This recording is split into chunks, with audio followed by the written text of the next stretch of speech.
My name is Zoe Blake. I'm 32 years old, a financial analyst in Portland.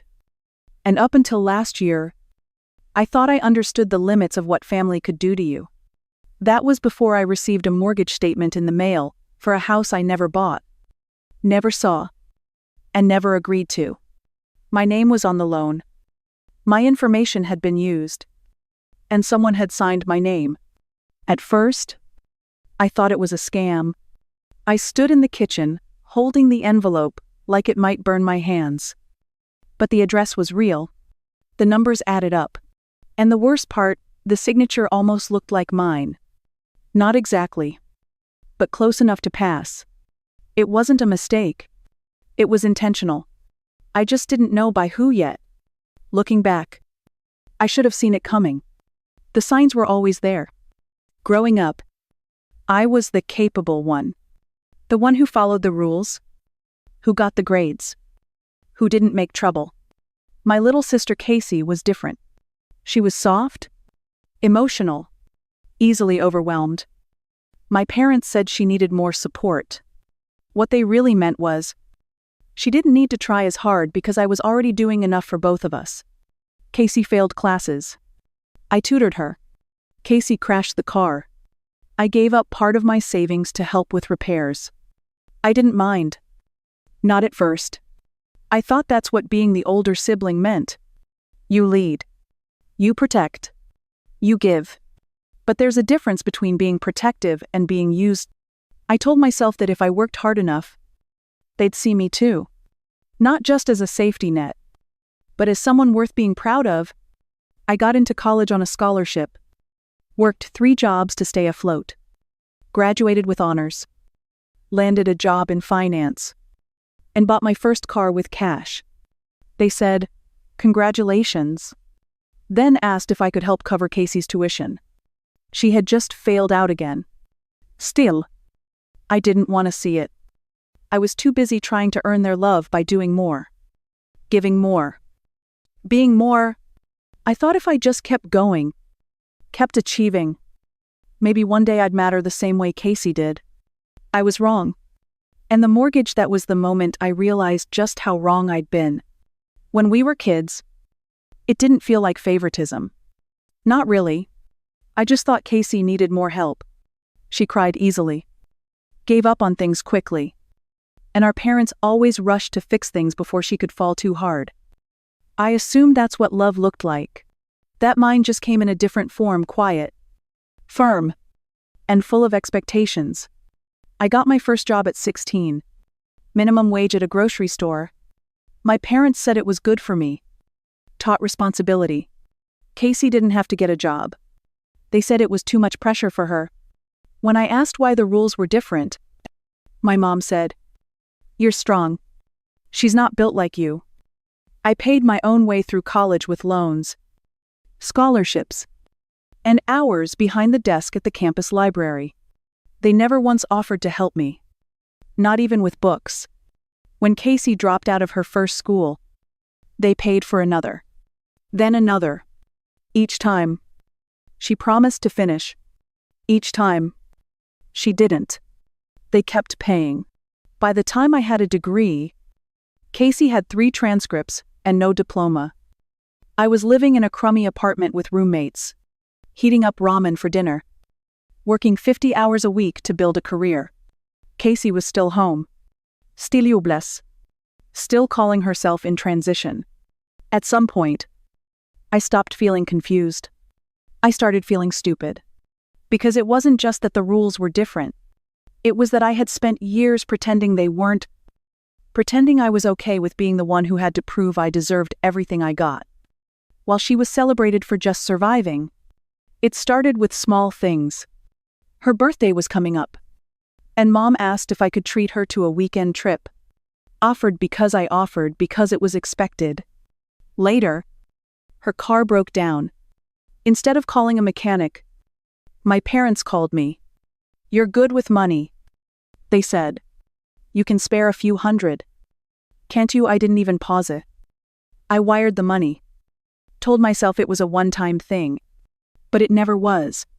Every few months, there was something A loan. A crisis. A favor. And each time I hesitated, the guilt followed. Don't you want to help your sister? Don't you care what she's going through? Family dinners turned into strategy sessions for how I could fix Casey's latest mess. I'd share news about a promotion, and immediately Mom would pivot to how Casey was struggling with rent. How worried they were. I could feel it, the unspoken rule. My success belonged to all of us. Especially her. There's a difference between generosity and obligation. I didn't know where the line was back then, but I could feel it slipping every time I said yes. And they thanked me like it was obvious I would. Like it wasn't even mine to give. I thought saying yes would bring us closer. I didn't realize it was only making me easier to use. When I got to my parents' house that evening, it felt like walking into a trap I didn't know was set until the door had already closed behind me. Casey was there, lounging on the couch like it was her birthday party. My mom handed me a glass of wine I didn't ask for. My dad gestured for me to sit, like we were about to have some formal business meeting. They didn't waste time. My dad cleared his throat, said they'd found a great starter home for Casey. Good schools. Great neighborhood. Close to work someday. My mom picked up the thread, saying with Casey's financial history, she couldn't qualify. That's when I felt it. That tight pressure in my chest. The realization before the words were even spoken. So you used my name. I said. My credit. My information. You forged my signature. My voice was shaking. But steady enough. My dad frowned. Said I was being dramatic. My mom tried to soften it, said she'd always been good at copying things. And it was just a signature. Casey finally looked up. It's not like you can't afford it, she said. You're always bragging about promotions and investments. I couldn't breathe. Couldn't believe what I was hearing. And still, they sat there like it all made sense. Like I was the one being unreasonable. I told them I wouldn't pay a single cent. That I would report this as fraud. My mom's face hardened. My dad's voice dropped. If you walk out that door, you're no longer part of this family. I walked anyway. The lawsuit arrived 3 weeks later. A courier knocked at my door, handed me a thick envelope with my name on it. Wilson versus Prosson. Blake. My parents were suing me for the full amount of the mortgage, $470. Claiming I had verbally agreed to buy the house for Casey and reneged on the deal. I stared at the pages, reading their version of the story. They said I'd promised to help. Said we had a family agreement. Said they'd acted in good faith. I wanted to laugh, but all I felt was numb. The internet made it worse. Casey posted a crying video on social media about how her own sister was making her homeless. She called me vindictive. Said I abandoned her in her time of need. People shared it. Donated to her GoFundMe. Relatives I hadn't spoken to in years suddenly had opinions. Some called to yell. Some just blocked me. My mom showed up at my office once. Security had to escort her out when she started yelling in the lobby. My dad emailed my boss, saying I was unstable. Thank God he didn't believe it. But the damage was already inside me. Every part of my life felt like it was caving in. I stopped sleeping.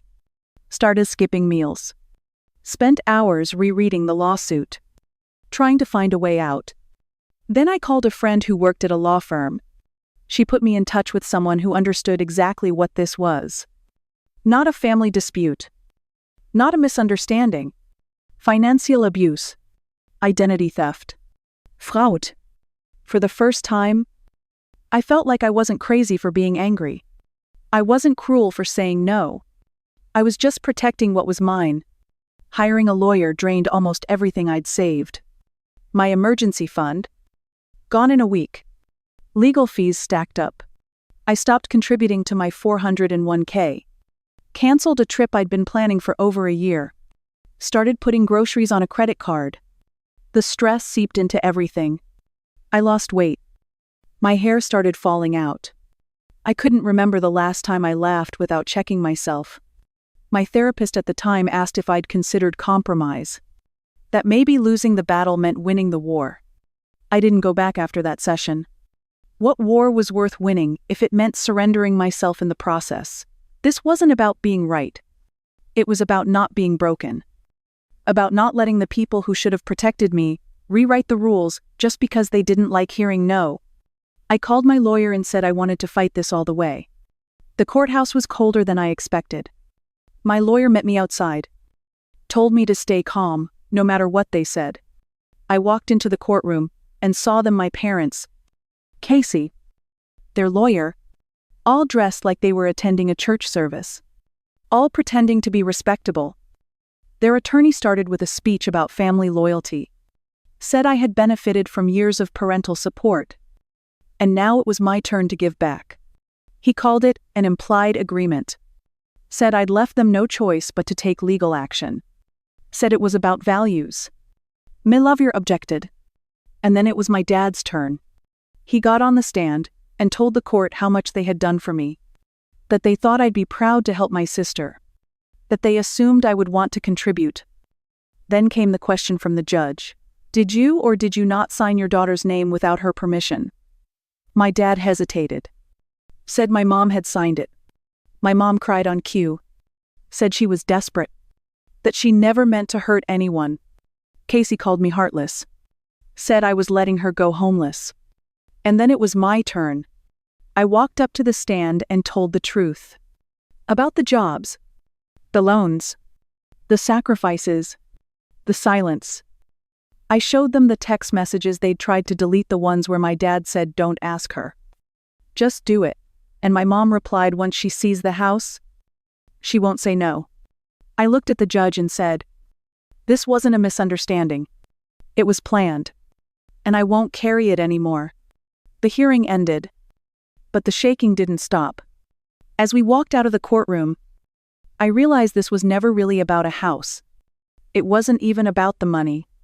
It was about power, about control, about how much they thought they were entitled to. Just because they raised me, I kept thinking about that word, family, and how easily it had been used to silence me, to guilt me, to bend me into someone they could exploit. I was done with that. 9 days later, my lawyer called.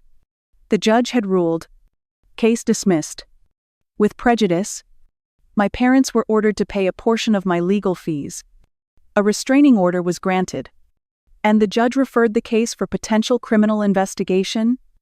I should have been thrilled, but all I felt was tired. I turned off my phone that night. Couldn't deal with the fallout.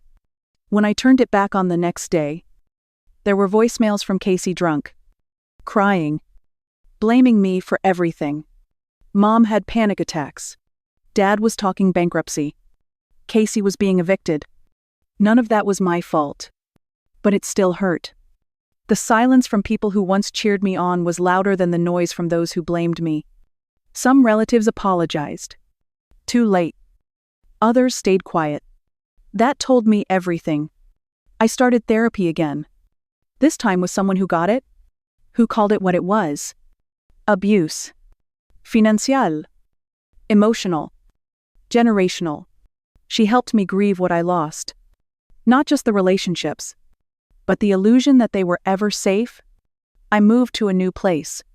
A small condo with a guest room and no ghosts in the walls. Started rebuilding what they tried to break. And I started breathing again. 6 months later, I met a young woman through a support group. Her name was Rachel. Her parents took out a car loan in her name. Said it was her duty. She was scared. Confused. Sounded like me from a year ago. We met at a coffee shop. She held a folder full of bank statements like it was her only armor. I told her she wasn't alone. That what they did was wrong. That she didn't have to keep bleeding just because they called it love. I walked her through her options. Legal steps. Credit freezes. What to say. What not to say. She asked me if I regretted it. Any of it.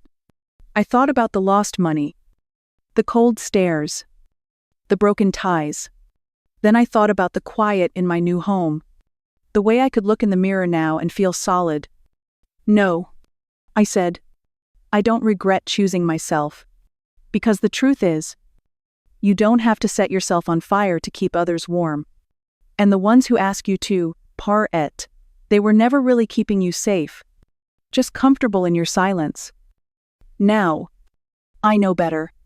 And if this story feels familiar, if some part of you is shaking because it hits too close, then let me say this clearly: you are allowed to say no. You are allowed to protect your peace. And you are allowed to walk away. Especially when the ones hurting you are the ones who say they love you most.